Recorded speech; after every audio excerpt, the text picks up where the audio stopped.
I'm only gonna tell you this once. That is now your chair, Captain. My friends, the great experiment. The greatest trick.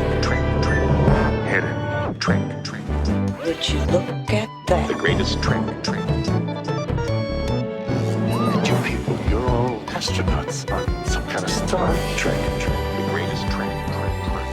Welcome to Greatest Trek. It's a new Star Trek podcast from the makers of The Greatest Generation. I'm Ben Harrison. I'm Adam Pranica.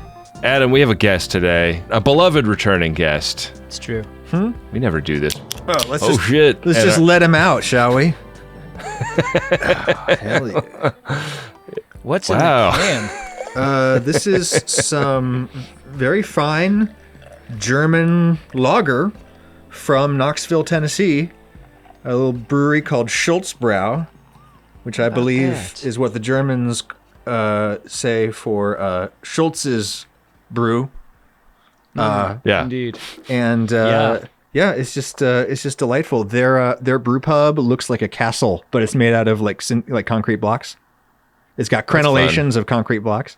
Oh, yeah. Or castellations, as some of us call them. Were the blocks shipped over from the fatherland? On a boat? I just love thinking about what would be the fatherland of concrete blocks. Like Bayonne, New Jersey, maybe? Sure. Yeah. Or wherever Brent Flintstone comes from. It's Adam Ragusea live from the greenhouse here on Greatest Trek. Thank you so much for joining us, the Goose. I'm so happy to be here. Did someone the last time that I was on this program try to like phase cancel out the background noise of my greenhouse? Why would they do that? I don't know, but it sort of sounded like it. There's bugs. There's fish. Yeah. I like it. Yeah.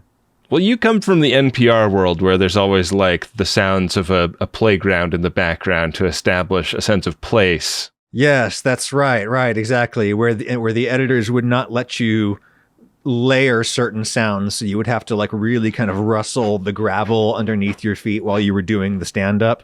Yeah, it would be unethical to hear the delighted sounds of children enjoying a jungle gym. One other like big ethical rule like that was that you were not allowed to make internal edits of. Well, I'll ask you, one person. So internal edits would be subtractive edits within the quote, as opposed to just zooming in on the quote, going in and removing guts out of the quote, right? And one of the reasons why like public radio, everybody sounds so fucking smart on public radio is that they've been internally edited to hell, and all of their ums and uhs and false starts and everything that wasn't super smart has been taken out by an underpaid hero behind the computer. We've actually tried to do that on our show, but there's no audio left if you take everything that doesn't sound super smart out. Well, get this. We do call Windy an underpaid hero, though. We do that constantly. Dude, Windy is like... Windy, if you're listening, I'm just going to presume that Windy is... No, she's not going to listen to this episode. So... because somebody else is going to produce this one, right? So she's not going to listen to this one. Okay, so someone tell Windy at some point that Adam said...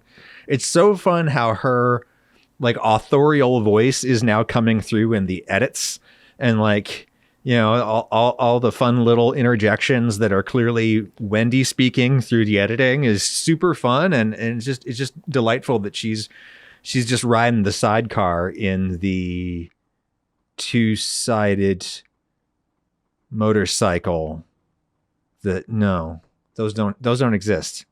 Yeah, no, I think that hers is fully a third comedic voice in the show at this point, and we really love that that's started to happen. But anyways, there's one person that NPR won't internally edit. Who's the one person NPR won't internally edit? It feels like the answer to your question, Goose, could be like a president of the United States, but if it's just one person, I don't know why one would get a special treatment over any other. Well, there's the fact that there is only one president at a time. That is one of the defining features of, our democracy. Oh. And in situations where there is more than one president at one time, we have serious problems. But yes, that is it. And the justification for why you weren't allowed to internally edit the president is that the president is so widely quoted that if a person hears a quote one way on NPR and then a different way on a different news outlet, then that would undermine their trust. And I'm like, that's a reason to never internally edit anyone ever. Like that we might get caught. That's your reason. But anyway, I don't mean it makes a really interesting assumption about the media literacy of your audience. Well, there's that too. Exactly. Well, it's all so ridiculous. But I want to emphasize that I'm not like out here doing like a gotcha, airing the dirty laundry of public radio. Like the laundry is immaculate over at public broadcasting, and I wish them all the best. We'll leave that to Brooke Gladstone. It's important to have set the ground rules for the interview we're about to have with you, Goose. Because it is going to be pretty hard hitting. We're going to be asking the tough questions, and we're not going to let you weasel out of things. Am I on the drumhead? First question, are you excited for the 2024 slate of things coming out from Paramount Plus that have the Star Trek label attached to them? I'm super excited to listen to you guys talk about them. I mean, it's so funny how amusing and I mean how totally enjoyable your suite of programs is/are. Even if you've not watched the shows that you guys are talking about, right? You guys are so good at keeping to the plot, as it were, making sure that you're telling the listener all the basic information they need to know about what happened, and you know, it's almost like what is the show to you guys? It's not like the script it's like it's like the show is the blanket that you two are weaving together, but what we're really here for is you guys chattering over the weaving. We're weaving the blanket while we're flying it. That's right. After 8 years, that's a heavily weighted blanket too.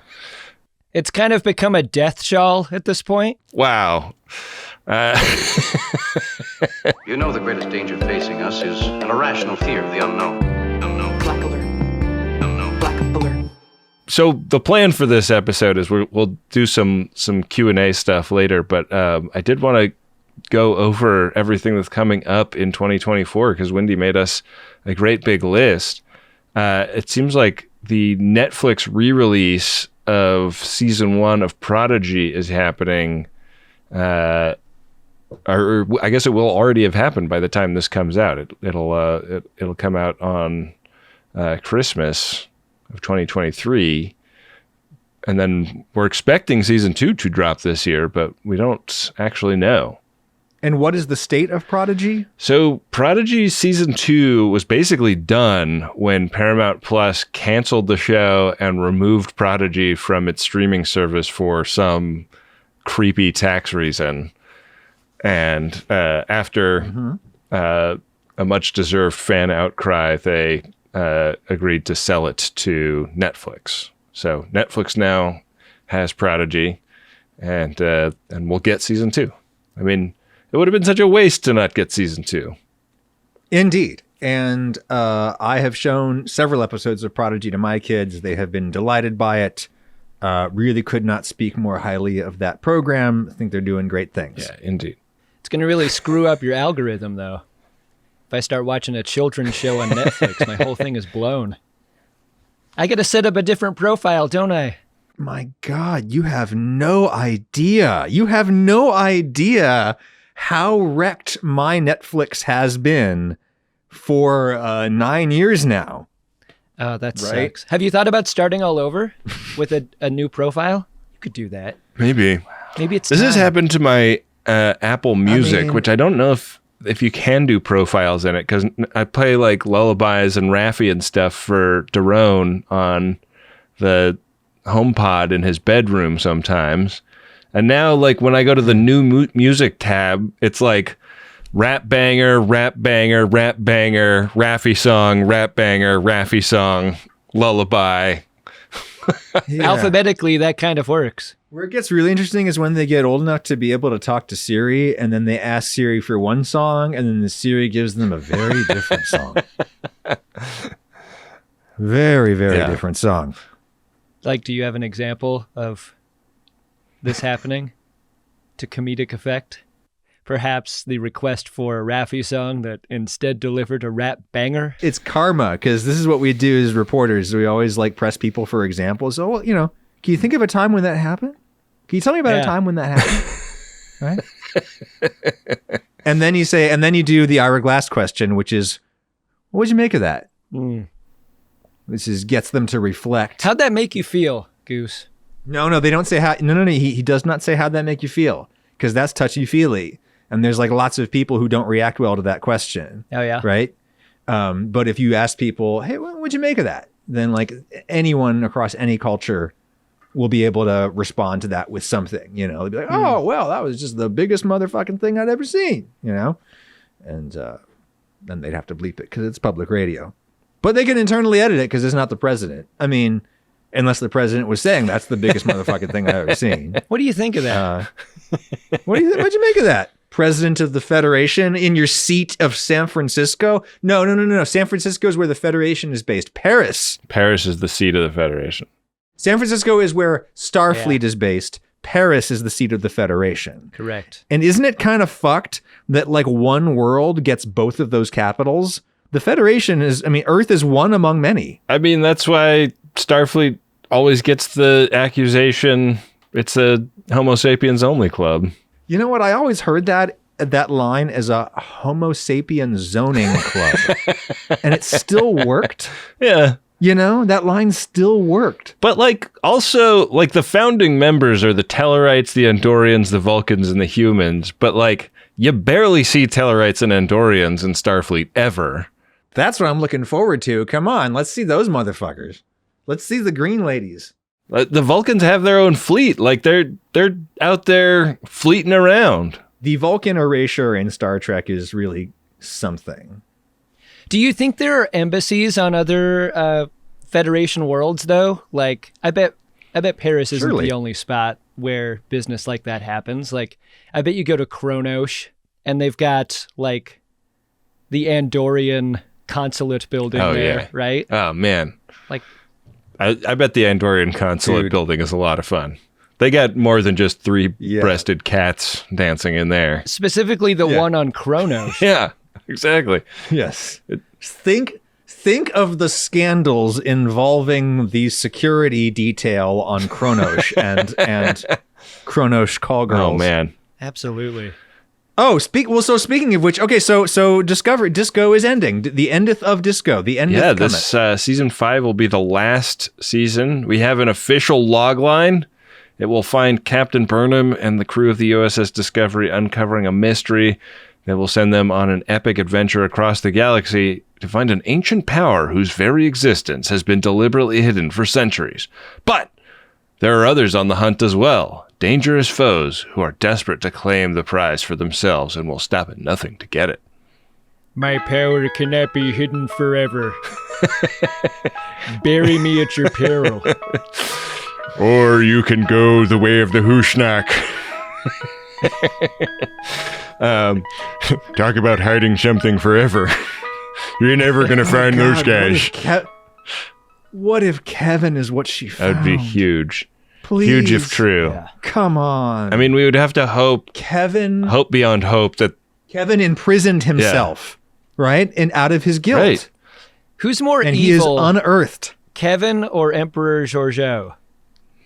Who's got more bodies? God, I mean, eliminating an entire species, I don't think is something Georgiou ever accomplished, right? She subjugated a lot of them. Could it? I was just sitting here thinking, who would I more like to see found as if Saddam found in his little hobbit hole, right, with his long beard? And I was imagining Kevin that way, but now I'm imagining Georgiou that way, and that's pretty fucking funny. I'll tell you whatever you want to know after a shower and a cup of tea. And I think Michelle Yeoh would be up for that joke. I think, Michelle Yeoh would for sure be up for that. And there is a Georgiou movie happening, apparently unlikely to come out in 2024. I think that they have a script, but the strike kind of set everything Sure. back on filming the film. Also, I would think that Michelle Yeoh's negotiating power has increased substantially, Like exponentially last since, few yeah. months. Yeah. Yeah, but it sounds like she is in, and they're gonna shoot it in Toronto during the production of, I guess, of season 3 of Strange New Worlds. So excited about that. Are you a Discovery watcher? Do you watch, or is that one that you only listen to our show for? As with most of the series that you guys are watching that I don't watch, when you watch one that intrigues me, I'll kind of dip into it. Okay. Disco is a hard one for me just because my feelings on it are so torn. I just love it and hate it so intensely, you know? It's like, I feel really similarly. Like, it's such a great show in so many ways, and then they do things that just like are so frustrating. Yeah. How do you think they're going to land that plane? I don't know, man. I'm not quite sure if it's landable. Like, it sounds like they're just doing another, like, well, I guess we'll do like a big thing is going to threaten the galaxy story, you know, based on that word salad of a log line. Looks like no Strange New Worlds season 3 in 2024. How about that? No. They're not going to be done shooting it until midsummer. And so the release is probably going to be 2025. And how many episodes will there be? Like 3? I hope that there'll be more than 3. I want to go back to 24 episode seasons. God, wasn't that awesome? Fucking like 35 episodes, all 3 hours long, 75% of it commercials. Bring it back. Adam and I wouldn't have a career without that business model. I want to see La'an time travel more. I want to see more legacy characters get killed in those alternate timelines. Fun season 2. I really liked it. I did too. I was a little softer on it than season 1, but I thought it had a lot of strong stuff in it. Anything you don't want them to do in season 3 that they did a lot of in season 1 or 2? Anything you'd like to see them get away from? No, I'm real happy with Strange New Worlds. It's just a return to what I wanted. And it's so terrible because I'm so torn between really wanting to stand against all of the traditionalists and not my Trekkers and all those motherfuckers. But at the same time, I can't help but like Trek for the reasons that I like Trek. And I get it in Strange New Worlds, and I get that monster of the week, often relatively low stakes, kind of silly, fripperous little romps, you know, that are what we all came for. And the ponderous heaviness that from which Discovery has never recovered. I'm glad that has mostly been shaken off by a show like Strange New Worlds. I hate that like Disco almost had to like be sacrificed so that Strange New Worlds could live, which is horrible. Because I would really rather have seen Strange New Worlds be made with Disco's cast and core characters. Oh, that's interesting. You know, just a funny monster of the week romp with those people, and not even evil Giorgio. Right. Like the beginning, you know, give me like everybody's awesome big sister Giorgio. Yeah. You know? Yeah. Giorgio's buying you cigarettes, but she's not genociding. Right, exactly. And it's the thing that it's like the original sin of Disco that I can never forgive that show for, which is that it gave me the show that I wanted and then it took it away precisely to make me hurt, to make me feel the depths that I would feel with Burnham when she's in that prison ship, right? To feel as though, oh, this isn't your father's Trek. You know, Trek's been turned upside down. It's been made real, right? I mean, it was very effective, but yeah, like it's not quite what we're going to Trek for necessarily. No, I want fucking fun sci-fi romps that like are usually, you know, Trek is usually at its best when dealing with matters of ethics and culture and how it intertwines with matters of physical science. Give me those fucking stories. Give me Monster of the Week shit. And give me a world where where things work and people have friction. Everyone has friction, but show me a world where people have achieved amazing things and can do amazing things together because they love each other. And that's what we saw for like 10 minutes in establishing shots in the pilot of Disco. You know what's occurring to me is, of all of the new Trek things, I think that the amount of funny Nuck in the costumes is probably the lowest on Disco. Do you think that has anything to do with, you know, the tone of the show? Do you realize what you just breathed into existence, Ben? Like the Nuck indicator? Some fucking nerd out there is going to make a Nuck indicator. Yeah. Like when you go to a sporting event and like the decibel meter needle climbs as everyone is cheering and screaming. Like this one has just a crotch getting more and more bulbous.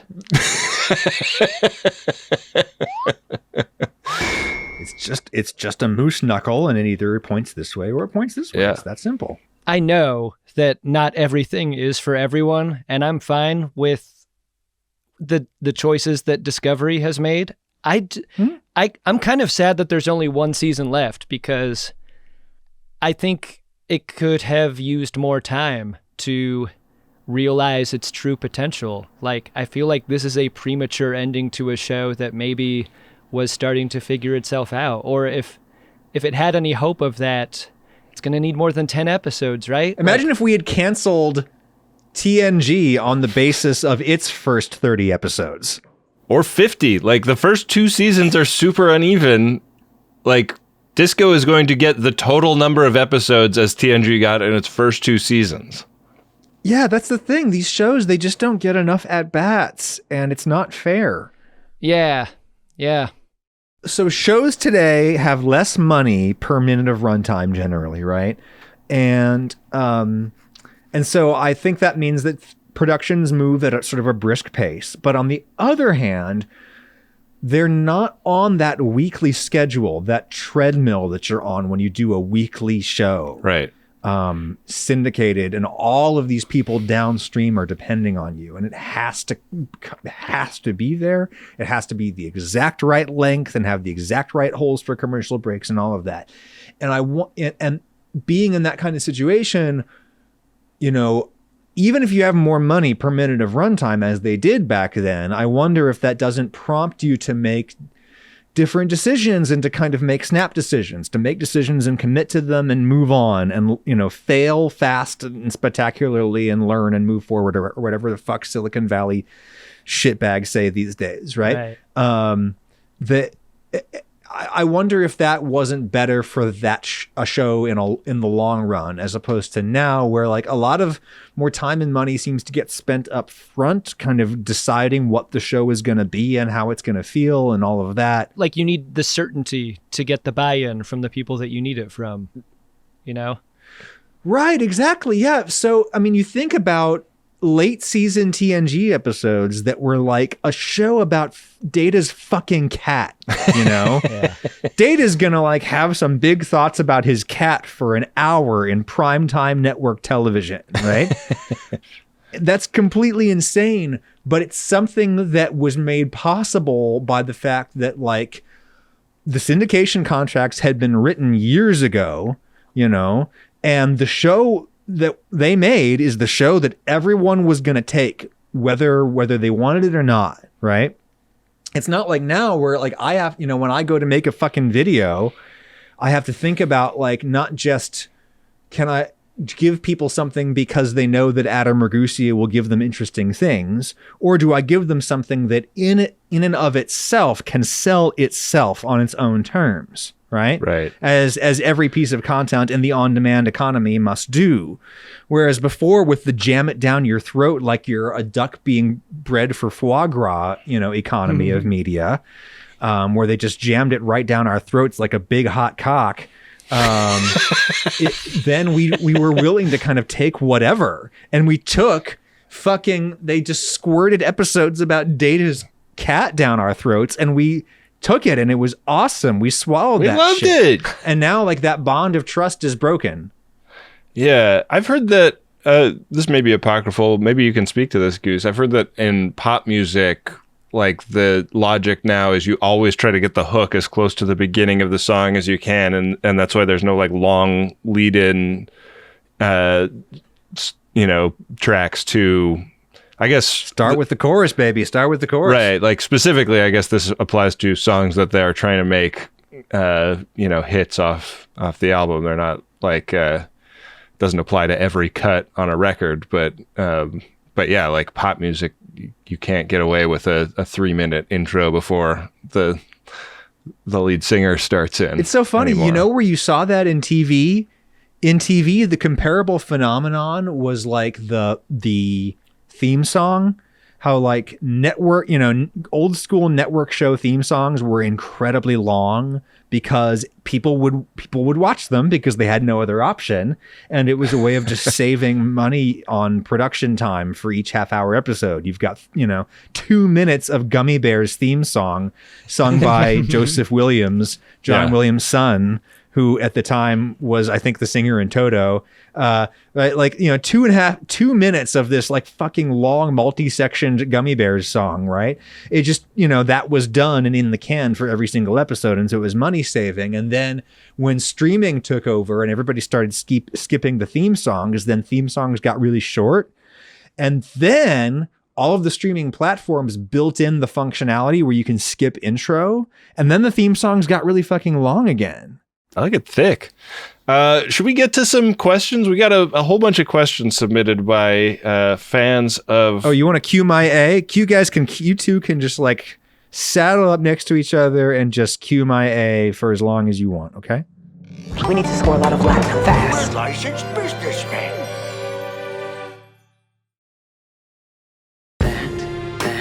That is now your chair, Captain. It's a new ship. I thought I'd start with one from the Discord sent in by Santar Klaus. And the question is, question for Ben, Adam, and Adam Ragusea.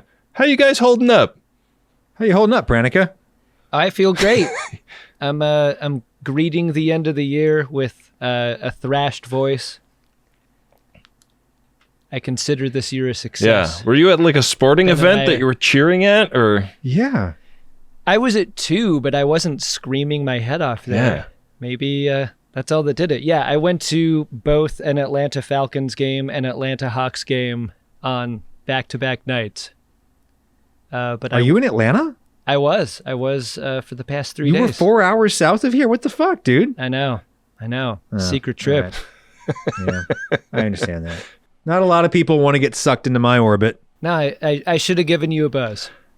I'm holding Gracie, up. what the fuck? Great, no. God damn it. How are your fish holding up? Fish get out of the pond? Gracie just keeps getting his fucking head stuck between these two plants, and I just don't. I'm like, where are your survival instincts?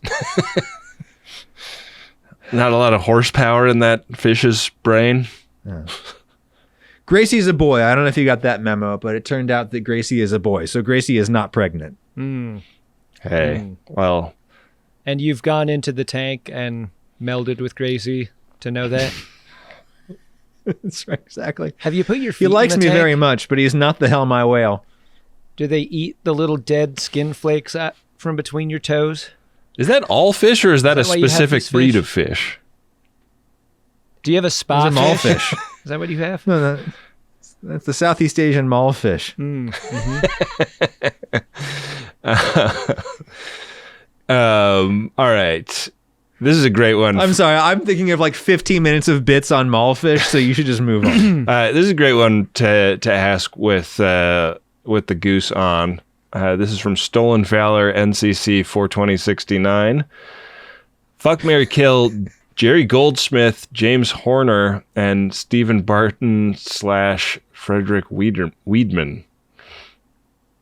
Who are those last two humans? I don't know. I don't know those names. All right, hold on. Okay, I'm going to look up Stephen Barton. You look up the other guy. Frederick Weidman. Well, I would definitely fuck Jerry Goldsmith.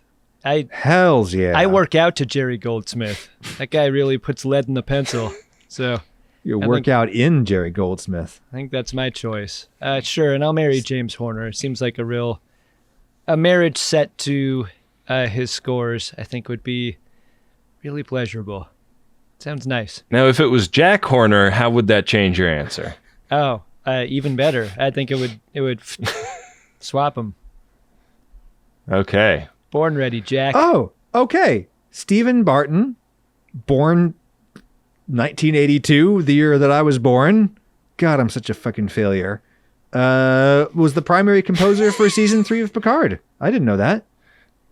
Oh, yeah. And I guess Frederick Wiederman worked on it. Exactly. Oh, okay. There we go. I will say, I think you guys even mentioned this in your episode, but the cue when the ship comes out of the station in that penultimate episode was doing, I mean, it would really have to trip over its own dick in order to fuck up that moment. Like we feel so much in that moment.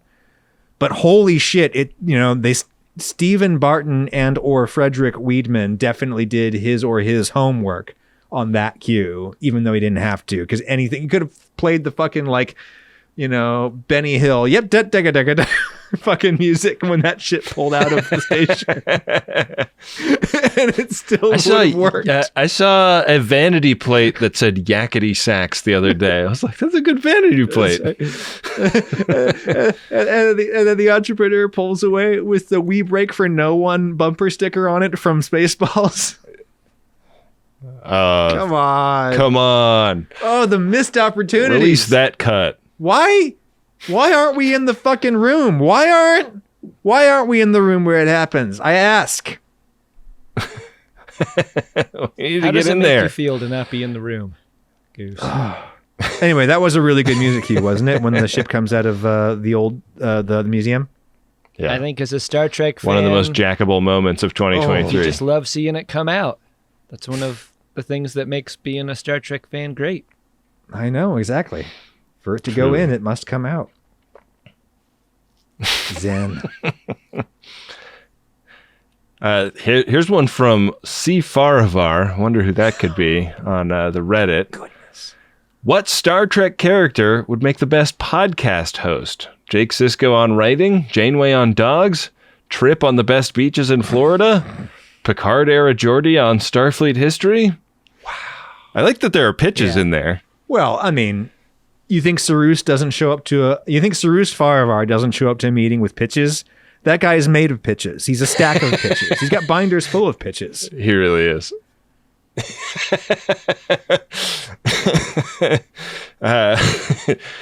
Yeah, I mean, I like all those pitches a lot. I feel like in the Pale Moonlight, the episode that Sisko narrates into camera has a very history podcast energy to it. So hardcore history, but it's Sisko telling you about the Dominion War. Yeah. Feels like it could be a lot of fun. I've never listened to hardcore history, but I understand it's a very popular show. I mean, for a while, Neelix was doing the news on Voyager. That seems like that seems like a lane that he could get into, wouldn't you say? Yeah, no, Neelix needs to be like the guy.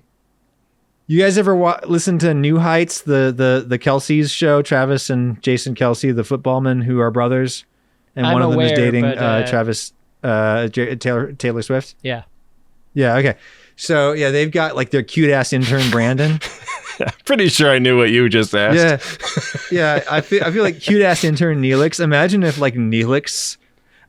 Neelix was editing the show and trying to make authorial interjections through his edits. Yeah. What would he do?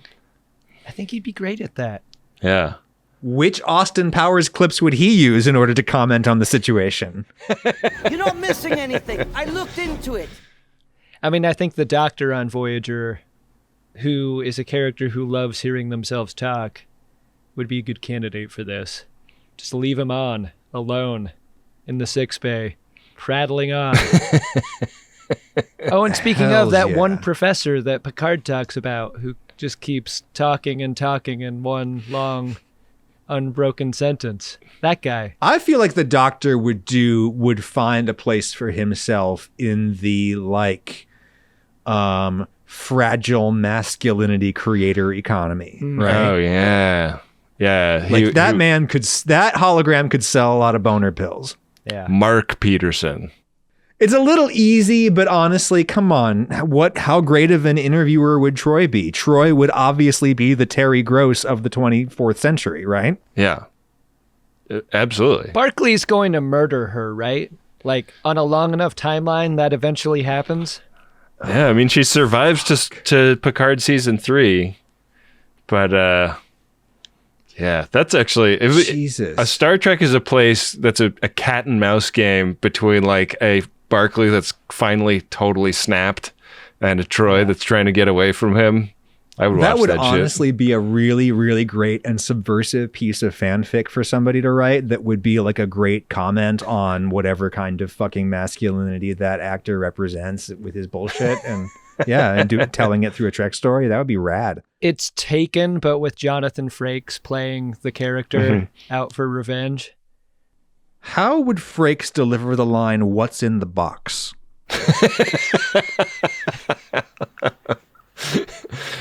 I don't have a Frakes impression. Yeah. If you ask me to mimic Jonathan Frakes, my answer is going to be no way. All right, here's another one from the Reddit. Rudy Wills 1 asks, if you had access to replicated food that had essentially the same nutritional value no matter what you eat, how would your eating habits change? How often would you cook just for the fun of cooking? Would it matter if it were recycled waste as long as the finished product had the right flavor and texture? Please play Admiral Just for Men saying, it's pretty good for shit. It's pretty good for shit. Well, Rudy, I got bad news for you. But literally all of the food you eat now is already recycled shit. Great point. Sorry. I have to break this to people on the internet frequently that food comes from the ground. They're often shocked and dismayed. But yes, food comes from the ground, and so do we, and to the ground we shall return. Whether we are beamed there as into a solid planetoid, or if we simply decompose therein, time will tell. But what would I eat if God? I think the spirit of the question is like, what's the thing you eat if there are no consequences? Right. Shit. I'm wondering, like, if I make like loaded nachos for myself out of the replicator and it's got nominal nutritional value, can I still get sick from just like a bunch of greasy pork and cheese going into my face? This is what makes Janeway's choice of vegetable broth all the time so insane sounding. Like, you got to believe that's not for any sort of intestinal distress reason or whatever. It certainly can't be for taste. What is she doing it for? Well, here's the question. If I ate a whole pizza, but it was nutritionally equivalent to like an equivalent mass of broccoli, I mean, I can put away a whole pizza. That's fine. That's easy. This has happened many times. Would you be gassier or less gassy if you had an equivalent amount of cruciferous If that much fiber hit me all at once, oh wow! Yeah, like that'd be. You're gonna need the force field that goes over the holes in the bulkhead. Yeah. You know what's really, honestly, what's actually kind of fun about this question is that it forces us to consider what we would learn about ourselves if this set of facts comes to be, if and when this set of facts comes to be. What will we reach for when nutrition is no longer relevant and how it's going to make us feel for the rest of the day is no longer relevant? Right. Will we actually reach for the things? Will we actually just eat Skittles all day long? I kind of doubt it. But I kind of think we would eat a lot of Skittles. I feel like there'd be more Skittles. But I feel like you'd get sick of that and you'd end up wanting some vegetable soup anyway. I love vegetable soup, but I don't know. There's no way to find out until it kind of like happens. The weirdest part of this question to me is how often would you cook just for the fun of cooking? The same amount. Like, I cook because it's fun. It also tastes better, but like, even if there were replicated ingredients or whatever of equivalent nutritional value, I think it's still fun to put things together. That's what they're doing, right? When we see them like cut up a carrot super weird on Star Trek, they're cutting up a replicated carrot. Yeah. They're not like getting that shipped fresh from Earth, right? Those aren't growing out of weird dirt. Why would you bother cutting up a carrot unless it was? I feel like people will still cook for fun, right? But if they're going to do it, they're going to do it with like a real natural born carrot from the Arboretum, right? A fucking Keiko carrot, right? Ooh, right? Just the way it is now. Like people don't, when a fucking hipster, goes in your neighborhood, Ben, like goes to go, cook something, they don't go down to like the Stop and Shop and get like the $1 pork special, ground pork special that's like turning gray. Like they go and they buy like the nice thing because they think like, if I'm going to do it, I'm going to do it. Right. The Keiko carrot would be a great name for a Star Trek branded sex toy. There you go. Coming soon to podshop.biz. That is now your chair, Captain. It's a new ship. Here's another question from the Discord. Some rail fan asked, question for the three of you. Were there any mistakes you made early on in your podcasting / YouTube careers that you wish you could go back and tell yourself not to do? Sincerely, someone hoping to start their own pod and trying not to fuck it up. Nope. La la la. No. Nope. Well, Goose, we all know that you haven't made any mistakes. I can't think about them, so let's go with that. Oh, buddy. I think that to a certain extent, the mistakes that haunt me the most are ones that we sort of had to make.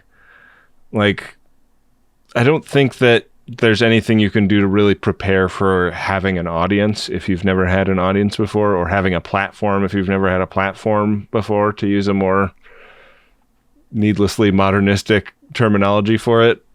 I guess what I'm saying is like some of those like learn the hard way things sort of have to be learned the hard way, or you just have to have like really great instincts. Oh, of course. I mean, you could argue that all of it is like that, right? That all of your mistakes make you who you are. And if you like who you are, then it's difficult to really regret the ones, or at least it's difficult to regret the ones that hurt only you as opposed to the ones that hurt other people. Those you regret a lot. Yeah. Mm-hmm. I mean, I remember having a conversation with you, Ben, very early on in the run of Greatest Generation, where, at the time I was working in public radio and was in a much more buttoned down world than the one that I inhabit now. And I was like, God, these jokes you guys are making, I didn't know that you could still make those jokes. Like I thought like guys couldn't make those jokes anymore. Like I live in a world where you can't do that. And you were like, Ben, it may indeed turn out that we live in that world too. And indeed it kind of did. There were some jokes that it turned out kind of people felt weren't cool, and good on you guys. You stopped them, because instead of like doing the dickish man thing, which is dig in your heels, never admit to any wrongdoing in the slightest, be defensive about everything.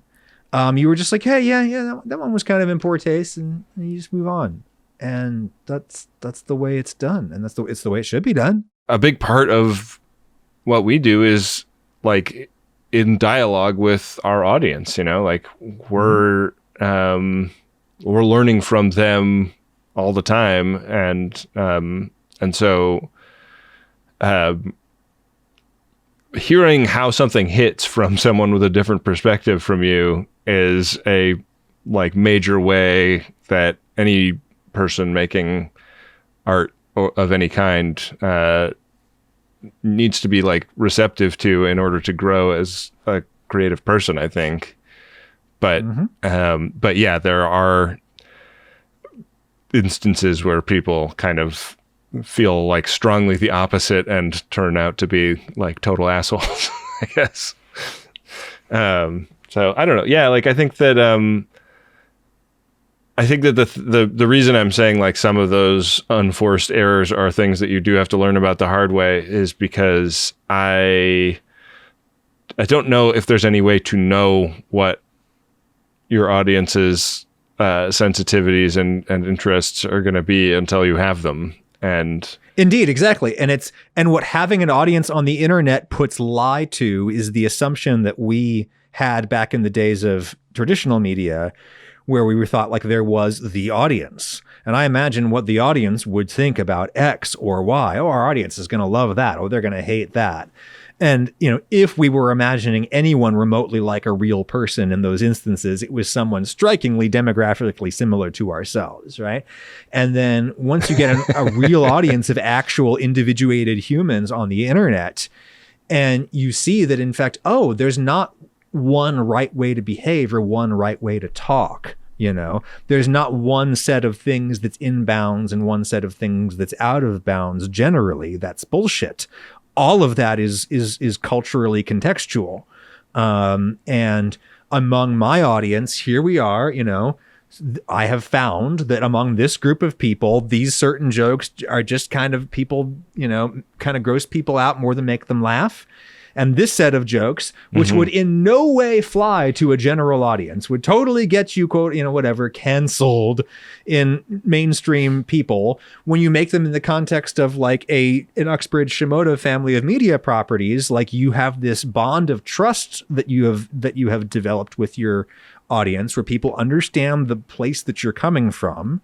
And also you have a sense of what their sensitivities are and what they like and what they don't, and what's funny to them and what's kind of gross to them.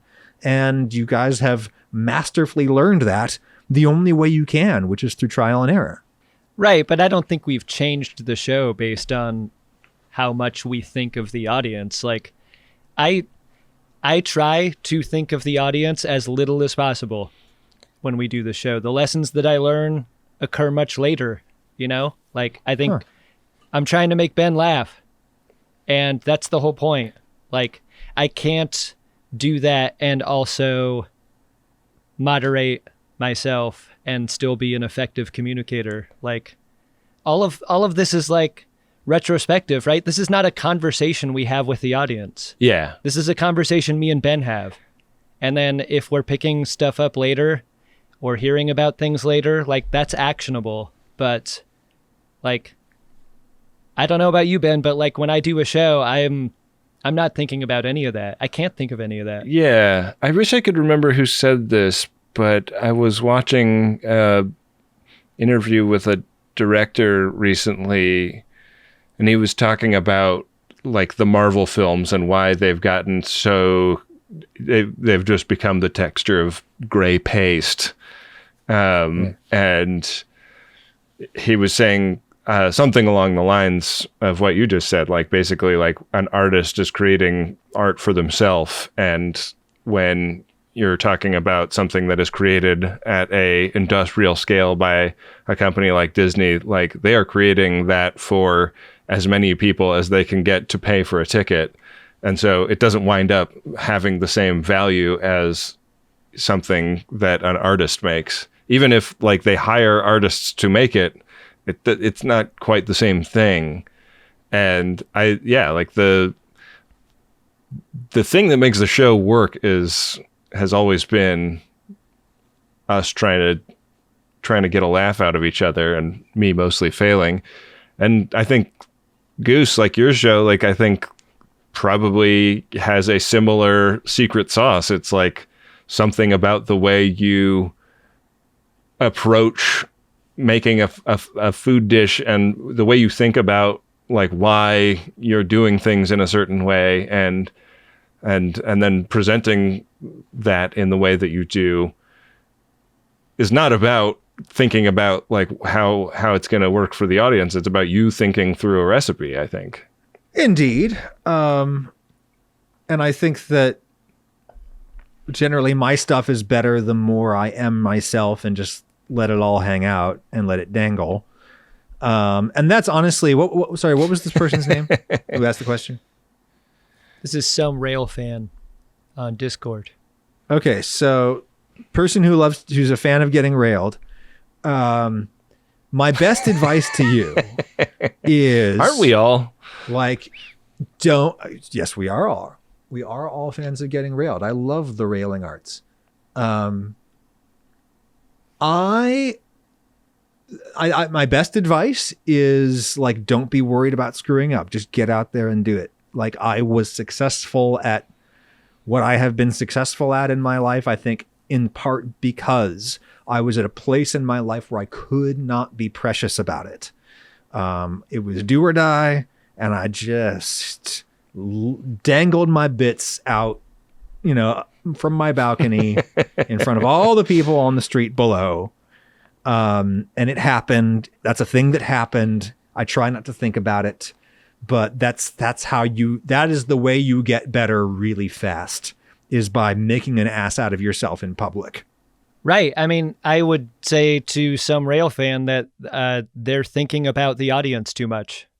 Like, they're thinking about fucking up. They're thinking about fucking up too much. Oh, for God's sake. Yeah. Just make the fucking funny show you want to make. Yeah. Whatever it is. We've told this story 1,000 times, but like Ben and I made Greatest Gen assuming that no one would ever listen to it. This was the practice show for the thing that we would take seriously later. Yeah. And I think that meant everything. Which is so silly, because like when I first heard, probably from Sarus Faravar, about the existence of your show, my first thought was, God damn it, that's like the best idea in the world.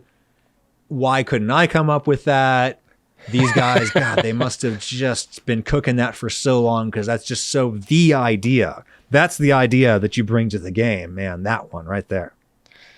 Yeah, and it turned out we were like the 40,000th pair of white dudes that had come up with that idea. You were better than all of the others, and that's what matters. You little so-and-so. Well, should we wrap up with one last question? Sounds great. Gotta wrap it up, buddy. All right. This one is from the Reddit user Robs asks, can Adam summarize the film Cromwell in 8 words or less? You went on Bill and Robs' podcast, right, Goose?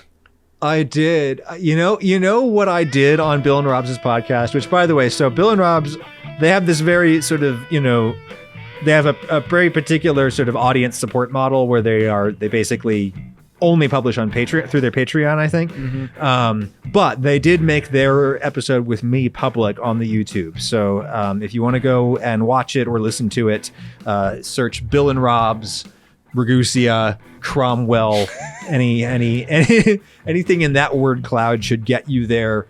Where basically what I did just really, really baked to know till to next week.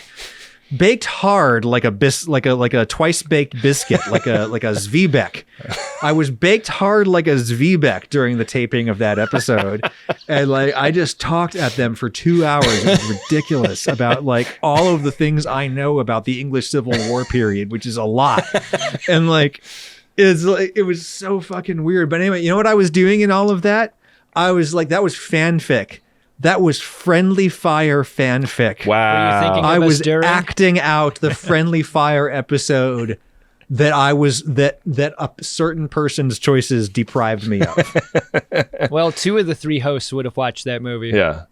Okay. I think I actually got it onto the spreadsheet, but too late. Yeah. Too late. All right. Real last question from Delet on Reddit. If Ben and Adam Pranica are getting blown out an airlock in their cameo appearance on Star Trek, what would Adam Ragusea like for his cameo? Just walk on roll. Presumably you don't have any lines. You've won a contest. It should be involved. I think the replicator should be involved, right? That would be fun. That winks at the fans. I feel like that's promise of the premise stuff there. If you're going to have Adam Ragusea on your Trek program, there has to be something with the replicator. Could it be a thing? Like we've established that the replicator can beam food to your plate for you to eat, and it can beam digested food out of your bowels. Right. What if they got it reversed somehow? What if something happened? Like they beamed a turkey dinner directly into my intestines, or Yeah, I think that's a great pitch. And so it's just a shot of you exploding with, like a burned replicated bird meat. Yeah, just coming out your backside. This is gonna have to be a Lower Decks episode, I think. I know. Well, if it's Lower Decks, then you can get Dorn back to voice Delicious. Absolutely. He'd pick up the phone too. Hell yeah! You can just sample that shit. I mean, I'm sure you have to pay him residuals, but you can still sample that shit if you pay for it. All right, Adam Ragusea, it's been a little slice of heaven having you here on Greatest Trek. We really appreciate it. We always have such a great time talking to you. Where can people find you on YouTube and in podcasting? Oh, let's have them not. Can I just drop through a trapdoor in the floor? Yeah, you can do that. You can do that. That's really what I'd like to do. I would really just like to stay. Can I just stay with your audience? Mm-hmm. The only place that I can be on the internet anymore. Oh God, I can't say it. I can't say it because I'll ruin it. But it's a FOD space on the internet is like the last place that I have where I'm the person that I was before all of the other stuff happened to me, right? It's like my family and this one kind of like FOD forum where we talk about things of mutual interest. And God, it's wonderful. It's the best. I love you people. I hope people do not search Adam Ragusea in the search bar on YouTube or their podcast app in that case. That's so good. Do you guys want to do a war movie podcast with me? I will do the shit out of a war movie podcast with the two of you guys. I bet you Hear how would. good I was talking about fucking Cromwell. That's how good I was when I was like baked like a Zviebek. Imagine if I was just baked like a dinner roll, just like a nice gentle bake. I'm baked like That'd a be ziti great. right now, and I'm in, Goose. it sounds like a good idea to me. Love you, boys. All right. Love you too, buddy. Well, Adam, do you want to head over to the Priority One inbox and see what we got going on in there? Yeah, I'm digging them out of Ragusea's koi pond.